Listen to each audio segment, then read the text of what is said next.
धन्यवाद अध्यक्ष जी। आपने मुझे राष्ट्रपति जी के अभिभाषण के संदर्भ में माननीय सर्बानंद सोनोवाल जी द्वारा दिए गए प्रस्ताव को समर्थन देने के लिए मौका दिए हैं। मैं आपको हृदय से आभार व्यक्त करता हूं। अध्यक्ष ji, this is the 12th year of the Narendra Modi government, and the first speech of the Honorable President to this august House in the second part, the most important part of the Amrit Kal, the 2 decades that are the most important to lay the foundation for a Viksit Bharat. This speech of the Honorable President comes at a time when India today, despite the global economic slowdown, is the world's fastest growing large economy. It comes at a time when India has lifted 25 crore people out of poverty.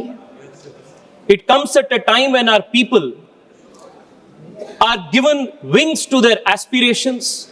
It comes at a time when the youth of India, the Yuva Shakti, are being empowered to be the future torchbearers of this hoary, great civilization. Adhyaksh ji, in the last 12 years, the popularity and political capital of our government and our Prime Minister is on a constant increase.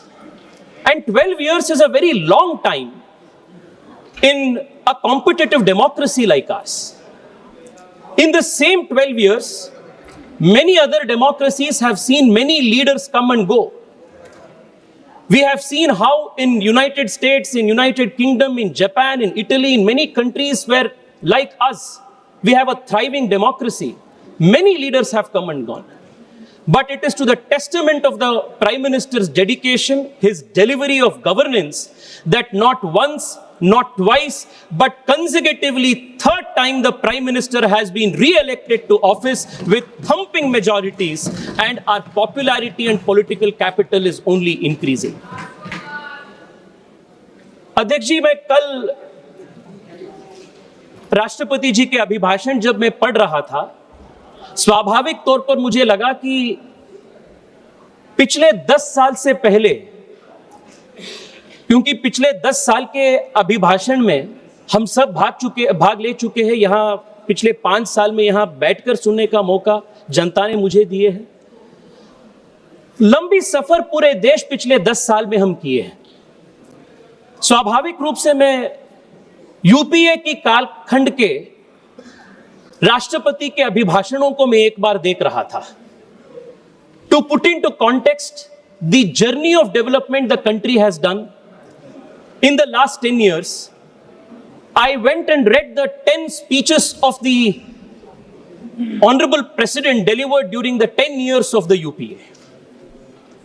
और अध्यक्ष जी, मैं उन सभी भाषणों के एक 2 साल आपके सामने, आपके माध्यम से देश के सामने प्रस्तुत करना चाहता हूं, because that will be a stark example, a reminder to the country of what was a lost decade of opportunity and what is today a decade of transformation under Narendra Modi.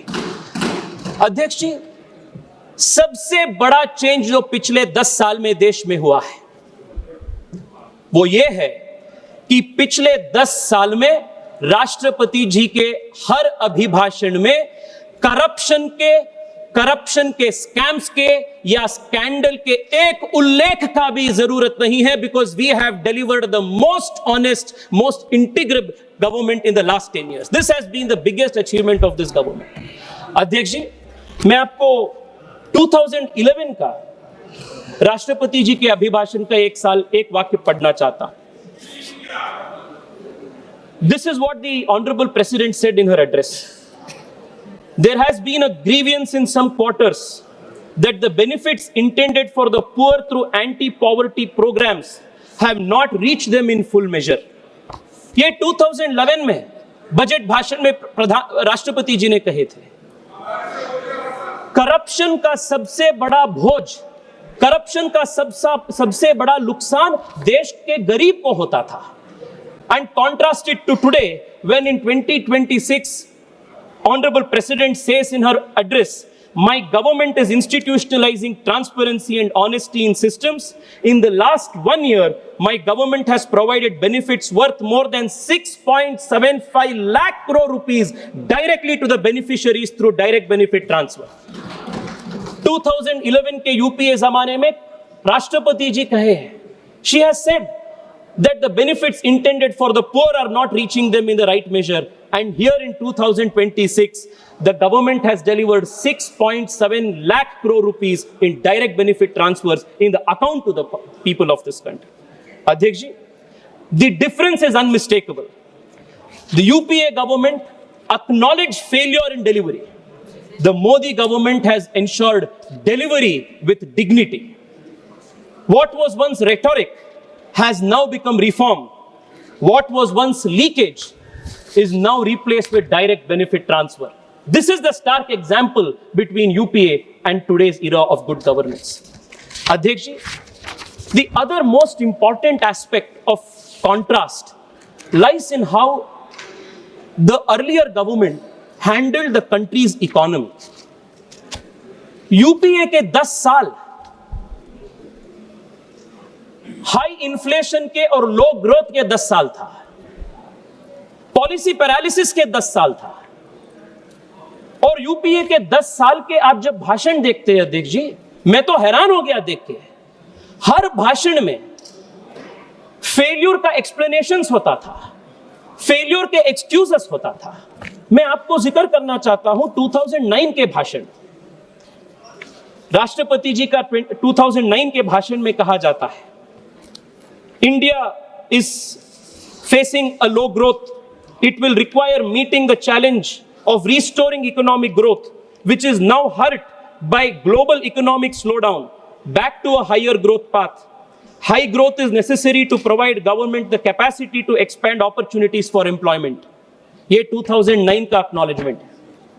2010 में did things change? In 2010, the president says, the current financial year is expected to see a slowing down of growth on account of the global recession. ये 2010 का। 2011 में लो growth and high inflation तो common बन चुका था, routine बन चुका था।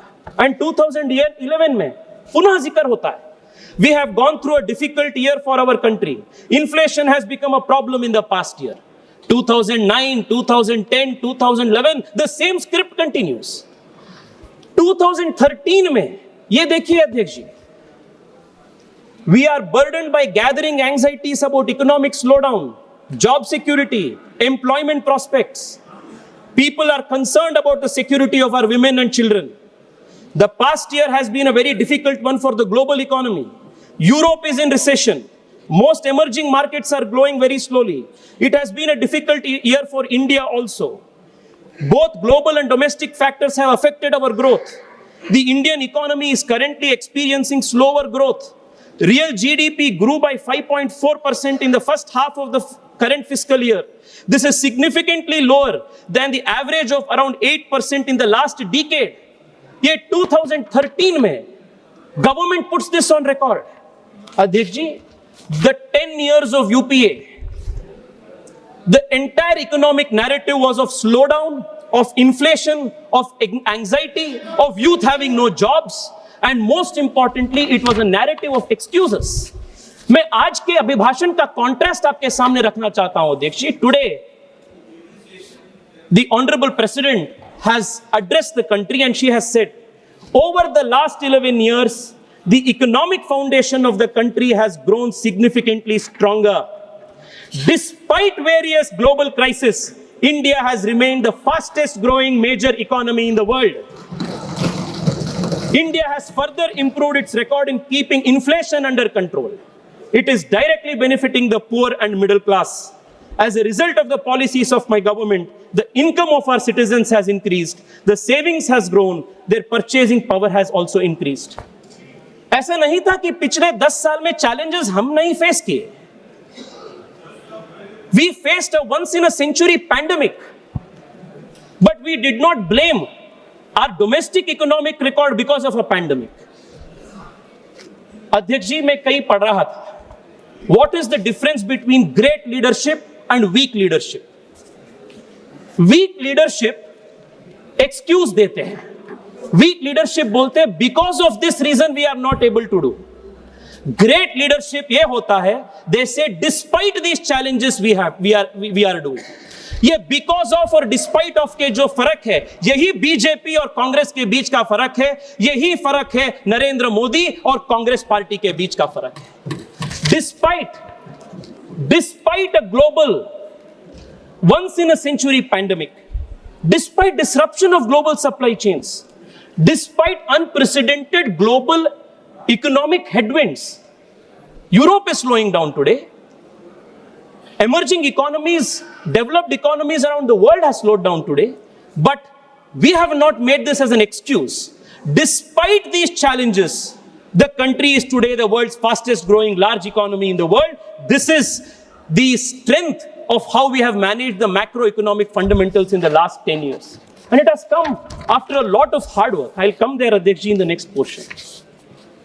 Speaker, sir, while this was the contrast of the economy, this was the contrast of the corruption and transparency eras, the other very important contrast of the Congress era and the Narendra Modi era of today, it is very important to recollect this because we easily forget the journey that we have made, especially as a youngster representing a generation that has seen through this, and also speaking for those young people who have perhaps lived through the dangerous decade of the UPA when they were very small, where they were very young. It is very important to recollect the horrendous 10 years so that we appreciate the journey that we have made.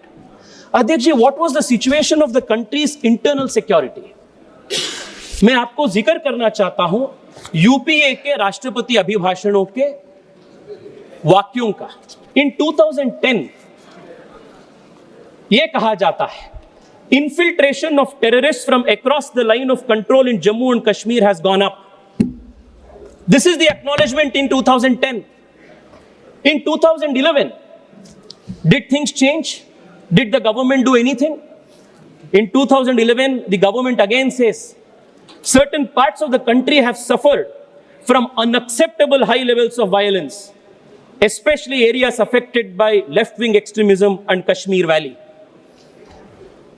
2012 में पुनः कहा जाता है, the bomb blast on July 13th, 2011 in Mumbai and September 11, 2011 in Delhi are a grim reminder that terrorist modules continue to be active in the country. In 2011, 18 terrorist modules were neutralized.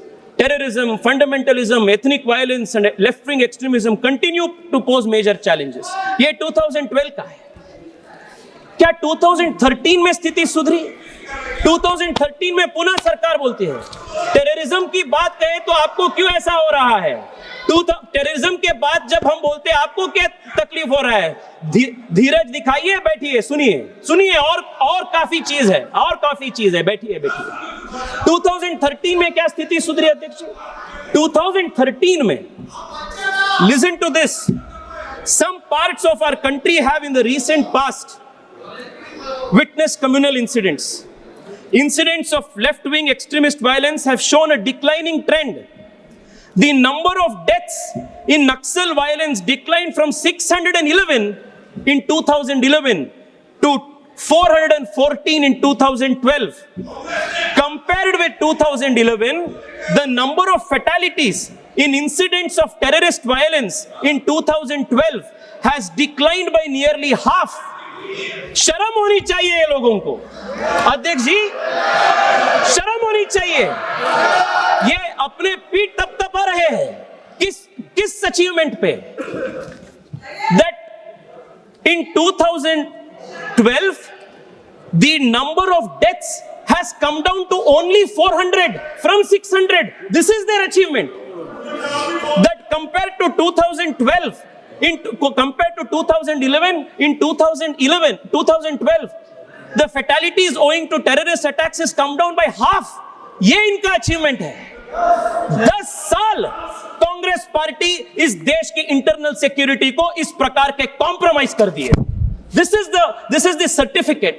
And ये मेरा वाक्य नहीं है अध्यक्ष जी. These are all the statements of their own governments made in this very august house. अध्यक्ष जी, ये 10 साल उनका था. मैं आता हूं अपने 12 साल पे. आपको दिक्कत हो रहा है ना ये सब सुन के? सुनिए और है. Leader will get. अध्यक्ष जी, 10 साल देश लेफ्ट विंग एक्सट्रीमिज्म से ग्रसित था. देश के कोने कोने में टेररिस्ट अटैक्स होते थे. महिला बच्चे कोई सुरक्षित नहीं थे. This was the internal security situation of the country. और आज माननीय राष्ट्रपति जी उनके भाषण में ये उल्लेख करते हैं, India has proved that power can be used with responsibility and prudence. The world has witnessed the valor and prowess of the Indian Defence Forces during Operation Sindoor. Using its own resources, our country destroyed the base camps of terrorists. My government has sent a strong message that any terrorist attack on India will receive a firm and decisive response. The suspension of India's water treaty is also a part of India's fight against terrorism. ये terrorism के लिए, terrorism के सामने भारत की response था. नरेंद्र मोदी के भारत के response ये. अध्यक्ष जी, the other biggest achievement that we have done is the near elimination of left-wing extremism in this country. राष्ट्रपति जी ने उल्लेख करते हैं, in line with the policy of my government, security forces have acted decisively against Maoist terror. Today, the challenge of Maoist terror has been reduced to just 8 districts from 126 districts. Out of these, only 3 districts remain the most affected. That day is not far when the country will witness complete eradication of Maoist terror. मैं देश के युवाओं के ओर से विशेष रूप में माननीय गृह मंत्री जी को मैं धन्यवाद करना चाहता हूं. He has single-handedly, decisively eliminated Maoist terrorism in this country. This is one of the biggest achievements of this government. अध्यक्ष जी, कश्मीर का उल्लेख जब हुआ था यूपीए सरकार के 10 साल के भाषणों में, कश्मीर के उल्लेख जब हुआ था वो टेररिज्म के या वायलेंस के साथ ही हुआ था. पहली बार 2014 के बाद, आर्टिकल 370 हटाने के बाद पहली बार कश्मीर का उल्लेख डेवलपमेंट के साथ, ग्रोथ के साथ और युवाओं के नए शक्ति और विकास के साथ हो रहा. This is the change in the language of the government, in the speeches that this parliament has recorded. अध्यक्ष जी, there is one another important issue that the country must understand. जब इतने सारे अटैक्स होते थे, टेररिस्ट अटैक्स होते थे देश में, कांग्रेस पार्टी का रिस्पांस क्या था टेररिस्ट अटैक्स के विषय पे? मैं बताता हूं आपको क्या था. हैरान हो जाएंगे ये सुन के. अध्यक्ष जी, our response to terrorist attacks has been clear. When Uri happened, we responded with a surgical strike. When terrorism struck again, we responded with an air strike in Balakot. Under this very government, we responded with Operation Sindoor. We responded to them in the language that the terrorist attack understand. मैं आपको बताना चाहता हूं अध्यक्ष जी, इनके बैठने के अध्यक्ष जी, ये नरेंद्र मोदी सरकार की रिस्पांस थी. कांग्रेस सरकार की रिस्पांस क्या था? कांग्रेस की एक रिस्पांस क्या था टेररिज्म के लिए? अध्यक्ष जी, in 2010 they make a categorical reference towards terrorism in the president's address, and वहां ये उल्लेख करते हैं, our unity and social harmony is the best answer to the terrorists and their divisive designs. Hence, the government is committed deeply to protecting our social fabric and proposes to move the early passage of the Communal Violence Bill 2005 in the session of Parliament. ये क्या bill था? A bill that presumed guilt on the Hindus of the country. A bill that gave a legal presumption that the majority will be default perpetrators of violence. ये कांग्रेस सरकार ने बोलते हैं 2010 में that this should be the response to terrorists. शर्म होनी चाहिए आप लोगों को। टेररिस्ट के डिजाइन को देश में लागू करने का काम कांग्रेस सरकार ने 2009-2010 में करने का प्रयास किए थे। अध्यक्ष जी, ये सब नेशनल सिक्योरिटी हो गया। अध्यक्ष जी, नेशनल सिक्योरिटी हो गया, नक्सलिज्म के बारे में हम चर्चा की। राष्ट्रपति भाषण के अभिभाषण के नजदीक। अध्यक्ष जी, ये राष्ट्रपति भाषण के उल्लेख हैं। हाँ, वही बोले। अध्यक्ष जी, मैं वही बात कर रहा हूं जो मैं कहा, ये 2010 के राष्ट्रपति अभिभाषण से उल्लेख है। ये उनके स्टेटेड पॉलिसी था। The response to terrorism is not surgical strike. Response to terrorism was a communal violence bill. ये कांग्रेस पार्टी का डिजाइन था। अध्यक्ष जी, हम इकोनॉमी के कंपैरिजन देखे हैं, इंटरनल सिक्योरिटी लेफ्ट विंग का कंपैरिजन देखे हैं। मैं विमेन रिजर्वेशन बिल पे आता, बहुत इंटरेस्टिंग चीज है, बहुत इंटरेस्टिंग चीज है। 2009 में राष्ट्रपति अभिभाषण में कहा जाता है, 2009 में अध्यक्ष ji, early passage of women's reservation bill providing for 1/3 reservation to women in state legislatures and in parliament is my commitment. 2009 में, 2010 में आएंगे, 2010 में पुनः रिपीट होता है, my government is committed to ensuring early passage of the women's reservation bill. 2012 में पुनः repeat होता है, My government has introduced a constitution amendment bill to provide reservation for women. और 2013 में conveniently ये ड्रॉप हो जाता है। 2009, 2010, 2011, 2012 बार बार यही प्रॉमिस दिया जाता है, but promise remains a promise until Narendra Modi comes and promises and delivers on the commitment of women's reservation. ये फर्क है अध्यक्ष जी, यही हालत वन रैंक वन पेंशन का भी हुआ था। इनका सिर्फ रिटरिक है, रिफॉर्म नहीं है, प्रॉमिस है, कभी कमिटमेंट में लागू नहीं होता है। अध्यक्ष जी, मैंने कल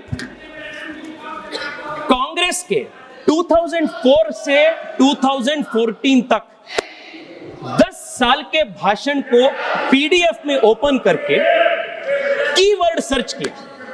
क्या भारत के सांस्कृतिक विरासत के बारे में, अपने सिविलाइजेशन के बारे में, कल्चर के बारे में, अपने मंदिरों के, अपने भाषाओं के, अपने विरासत के बारे में क्या उल्लेख भी किया है क्या? इसको मैंने कीवर्ड सर्च करके पीडीएफ में 10 साल के भाषण को मैंने एक बार देखा। अध्यक्ष ji, you will be shocked with one, सिर्फ एक जगह पे स्वामी विवेकानंद जी के 150th बर्थ एनिवर्सरी के सेलिब्रेशंस का फुटनोट छोड़ के पूरे 10 साल के कांग्रेस के कार्यकाल में भारत के संस्कृति, विरासत, सिविलाइजेशनल वैल्यूज और ईथोस के बारे में जिक्र भी नहीं हुआ। ये this is all part of the record of this country. इसका एक मिनट अध्यक्ष जी, एक मिनट। अच्छा, कोई रिकॉर्ड हो तो बोल दो। आप बोलना चाहते हो रिकॉर्ड? नहीं, ये कह रहे हैं जो आरोप लगाया उस पर कोई रिकॉर्ड है तो बोल दो। रूल की छोड़ो, चलिए। अध्यक्ष जी, मैं चैलेंज करना चाहता हूं अध्यक्ष जी, ये ऐसा नहीं है कि ये मेरा घर का कोई डॉक्यूमेंट्स है, ये पार्लियामेंट के रिकॉर्ड्स हैं। I challenge any MP from the Congress, show one sentence on the civilizational integrity of this country. 10 years. Commitment ही नहीं है। Sir, compare this with Narendra Modi.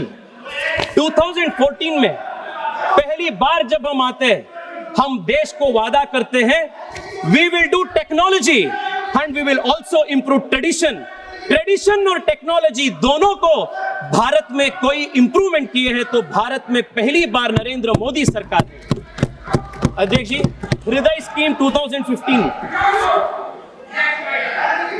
माननीय सदस्य, एक मिनट, माननीय सदस्य प्लीज, माननीय सदस्य प्लीज, मेरी बात सुनिए, पहले मेरी बात सुनिए। एक, मैं आपको, आपकी पार्टी के लोग आपका नाम नहीं देंगे तो भी मैं आपको बोलने की इजाजत 5 मिनट दूंगा। माननीय सदस्य, इनकी बात खत्म कर लें तो। राहुल गांधी जी की पहले अध्यक्ष जी, आप। अध्यक्ष जी, मैं तो यहाँ हाथ में 10 साल के यूपीए के पूरे स्पीचेस को प्रिंट आउट करके लेकर आ चुका हूं। तेजस्वी, honorable speaker has mentioned, Sri Tejasvi Surya has mentioned, from 2004 to 2014 Bharat के संस्कृति के ऊपर कोई भी कांग्रेस ने कुछ भी नहीं बोला। Sir, PT Thomas, former member of parliament, Sreenarayana Guru के बारे में और इंडियन कल्चर के बारे में, इंडियन संस्कृति के बारे में जो सिलेबस में उनके लिए जगह होना चाहिए, श्रीनारायण गुरुदेवन जी के बारे में बहुत सारे चीजें बोला है। सर, ऐसे कैसे बोल रहा है कि कुछ नहीं बोला है? How can he say that sir? He is माननीय अध्यक्ष जी, अब बैठ जाइए, अरे बैठ जाओ भाई, बैठ जाओ। माननीय अध्यक्ष जी, सम्मानीय सदस्य का ध्यान केरल में है, यहाँ नहीं है। तेजस्वी सूर्या जी जो कह रहे हैं वो ये कह रहे हैं कि राष्ट्रपति अभिभाषण में भारतीय संस्कृति, भारतीय भाषाएं और भारतीय परंपरा का जिक्र नहीं है। वो किसी कांग्रेस के सम्मानीय सदस्य के भाषण से कह रहे हैं। ये बात कर रहे हैं राष्ट्रपति अभिभाषण की, उनको इतना मालूम होना चाहिए।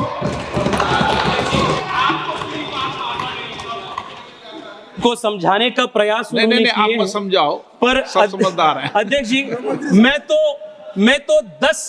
मैं एक्सपेक्ट किया था, इसलिए मैं 10 साल के उनके भाषणों के प्रति को मैं प्रिंट आउट करके आ चुका, मैं उनको देता हूं। 10 साल के स्पीचेस को आप देखिए लाइन बाय लाइन, अगर आपको मिलता है तो आप देश को दिखाइए। अध्यक्ष ji, contrast this to what we did 2015 में। नरेंद्र मोदी जी आते ही हम हृदय स्कीम को शुरू किए, हम प्रसाद स्कीम को शुरू किए, टेंपल टाउन्स का डेवलपमेंट हमने किए, स्वदेश दर्शन का शुरू हुआ, एक भारत श्रेष्ठ भारत के कल्पना हमने देश को दी, केदारनाथ धाम, 4 धामों यात्रियों के लिए हम इंफ्रास्ट्रक्चर की काम की, विश्वनाथ धाम की कॉरिडोर का प्रोजेक्ट हुआ, महाकाल के प्रोजेक्ट हुआ। अध्यक्ष जी, किरीट प्राय के रूप में इन सब को एक ताकत देने के लिए भव्य राम मंदिर का भी उद्घाटन नरेंद्र मोदी जी के कार्यकाल में। अध्यक्ष जी, ये क्यों महत्व पड़ता है? क्योंकि दशकों तक, सदियों तक भारत कॉलोनाइज्ड हो गया था, और ये कॉलोनाइजेशन के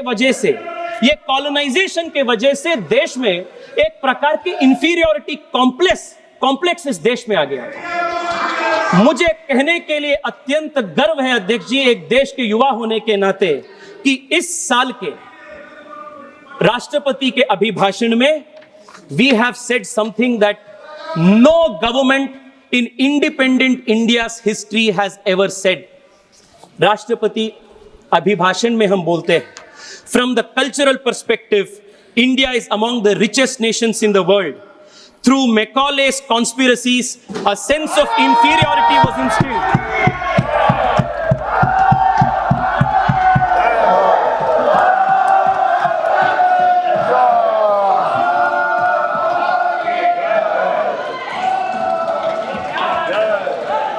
अध्यक्ष जी, पहली बार देश के सांसदिक इतिहास में राष्ट्रपति अभिभाषण में यह उल्लेख कहा जाता है, through मैकॉले's conspiracies, a sense of inferiority was instilled among the people of India during the colonial period.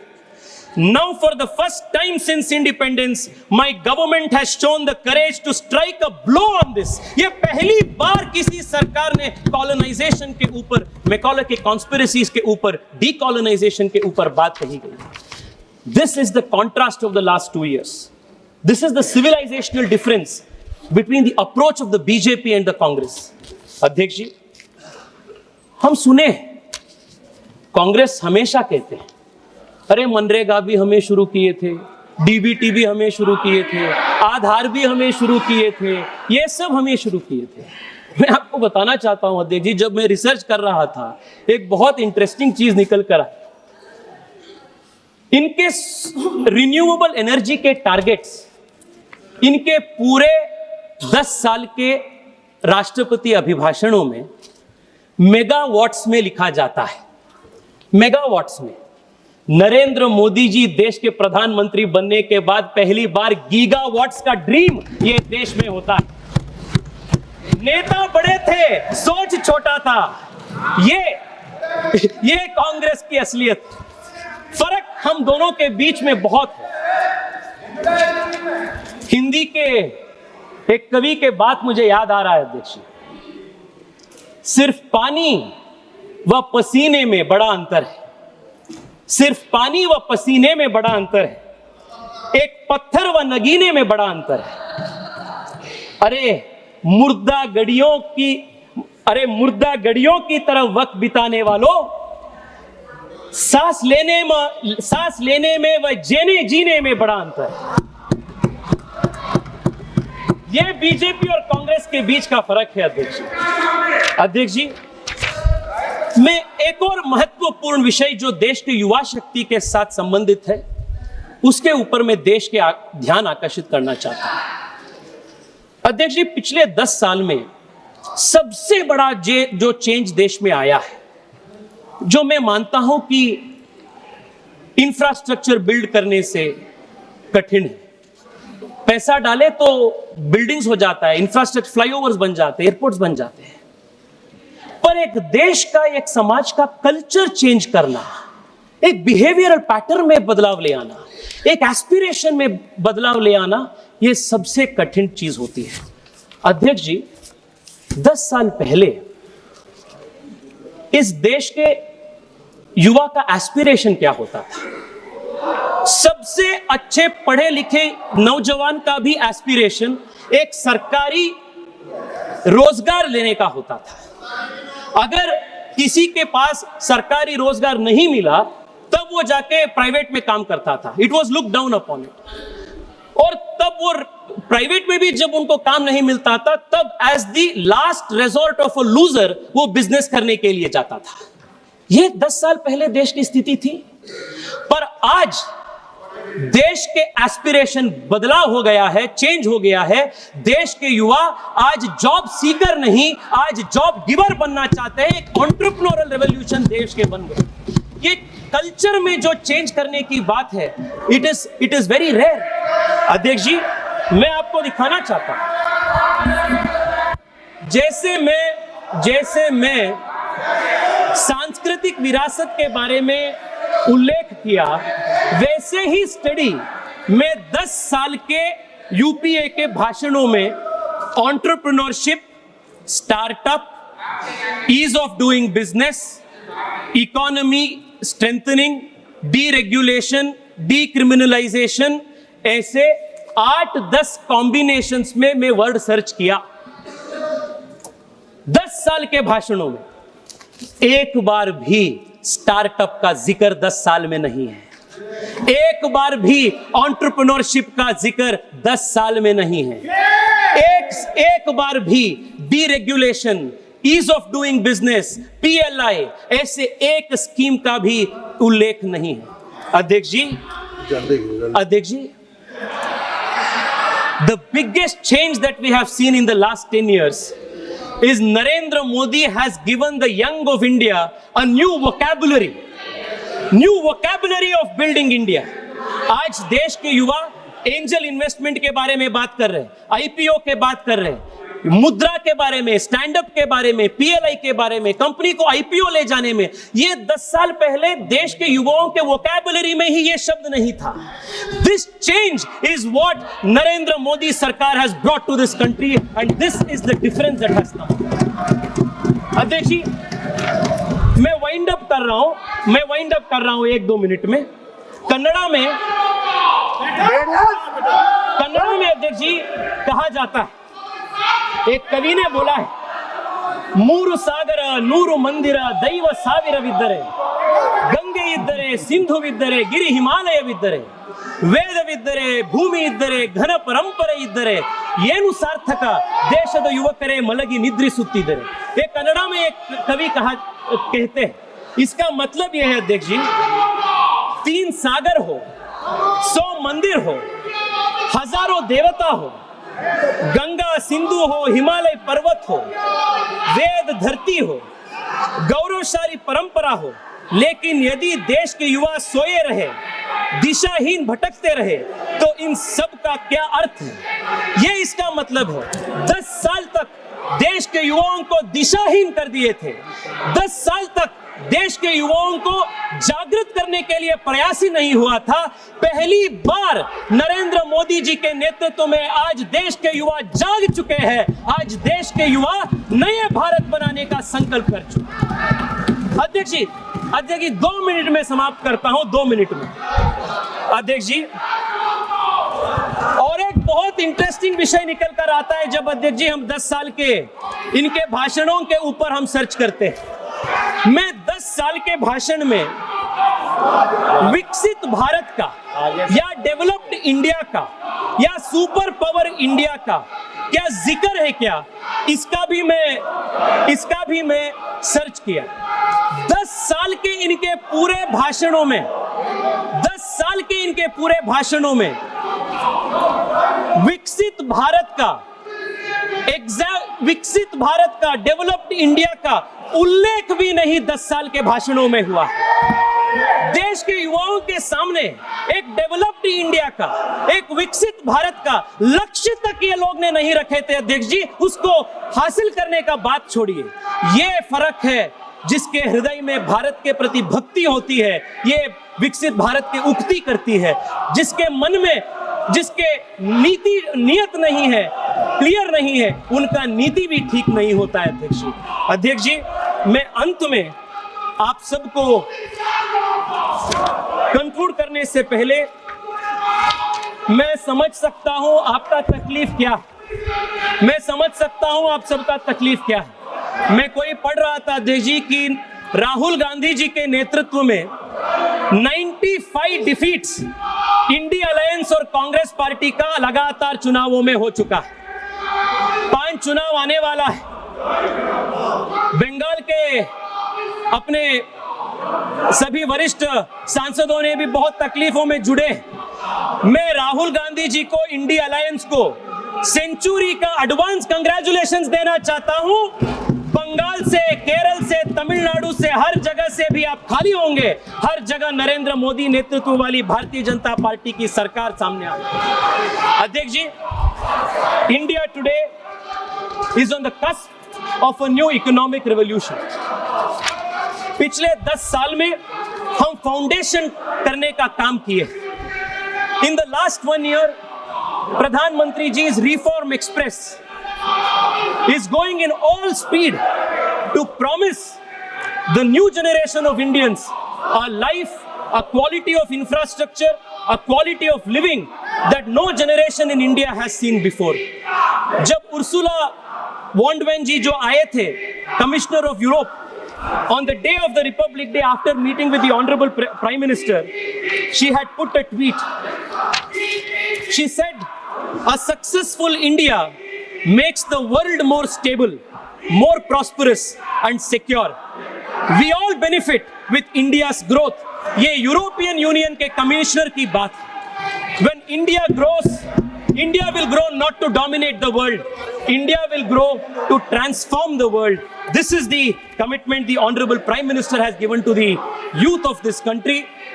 The Honorable President, in the conclusion of her address, gives a call to the nation, especially to members of parliament from all across the aisle, to become united in the matters of security of the country and the aspiration of a Viksit Bharat.